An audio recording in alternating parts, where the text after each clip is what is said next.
அன்றும் இன்றும் என்றும் வந்து வெள்ளி விழா நாயகனா கொண்டாடப்படுபவர் தான் நடிகர் மோகன். மன்றம் வந்த தென்றலுக்கு மஞ்சம் வர நெஞ்சமில்லையோ அன்பே என் அன்பே. இவர் கன்னட சினிமால சின்ன சின்ன கேரக்டர்கள்லாம் நடிச்சுட்டு வந்த இவரு பாலு மகேந்திரா இயக்கத்துல கோகிலா என்ற ஒரு திரைப்படத்துல வந்து அறிமுகமாறாரு. அதுவும் செகண்ட் ஹீரோவா அவர் வந்து நடிக்கிறாரு. முதன்மை கதாபாத்திரத்துல நடிகர் கமலஹாசன் வந்து நடிக்கிறாரு. அதற்கு பிறகு இயக்குனர் பாலு மகேந்திரா மூடுபனி அப்படின்ற ஒரு திரைப்படம் மூலமா தமிழ்ல வந்து நடிகர் மோகன் வந்து அறிமுகம் செய்யறாரு. அந்த திரைப்படத்திலையும் செகண்ட் ஹீரோவா நடிக்கிறாரு. முதன்மை கதாபாத்திரத்துல நடிகர் பிரதாப் வந்து நடிக்கிறாரு. அடுத்ததா இயக்குனர் மகேந்திரனுடைய இயக்கத்துல நெஞ்சத்தை கில்லாதே அப்படின்ற ஒரு திரைப்படத்துல நம்முடைய மோகன் தான் கதாநாயகனா நடிக்கிறாரு.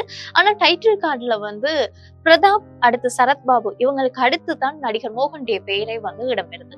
இப்படியான திரைப்படங்கள் நடிச்சிருந்தாலுமே கூட தன்னுடைய திரைப்படத்துல வந்து முதலா தனித்து பெயர் வந்த ஒரு திரைப்படம் அப்படின்னா கிளிஞ்சல்கள் திரைப்படத்தை சொல்லலாம். சோ கிளிஞ்சல்கள் திரைப்படம் வந்து இவருடைய வெள்ளி விழா திரைப்படமா கொண்டாடப்படுது. இதற்கு முன்னர் வந்து அவருடைய திரைப்படங்கள் வெற்றி பெற்றாலுமே இதுதான் அவருடைய முதல் திரைப்படமா இருக்கு. இந்த கிளிஞ்சல்கள் திரைப்படத்தை வந்து துரை வந்து இயக்கியிருப்பாரு. இந்த திரைப்படத்துல மோகனுக்கு ஜோடியா பூர்ணிமா நடிச்சிருப்பாங்க, திலீப் நடிச்சிருப்பாரு, வி.கே. ராமசாமி, வி. கோபாலகிருஷ்ணன் இவங்க எல்லாருமே வந்து சூப்பரா அந்த திரைப்படத்துல நடிச்சிருப்பாங்க. இந்து இளைஞனுக்கும் கிறிஸ்தவ பெண்ணுக்கும் வந்து இடையிலான ஒரு காதல், அந்த காதலை சொல்லக்கூடிய ஒரு திரைப்படமா காதலர்கள் தோற்கலாம் காதல் தோற்பதில்லை என்ற ஒரு திரைப்படம். இந்த திரைப்படத்துக்கு யார் இசையமைத்தா அப்படின்னு பார்த்தோம்னா நம்முடைய டி. ராஜேந்திரன் தான் இந்த திரைப்படத்துக்கான இசை வந்து வழங்கியிருப்பாரு.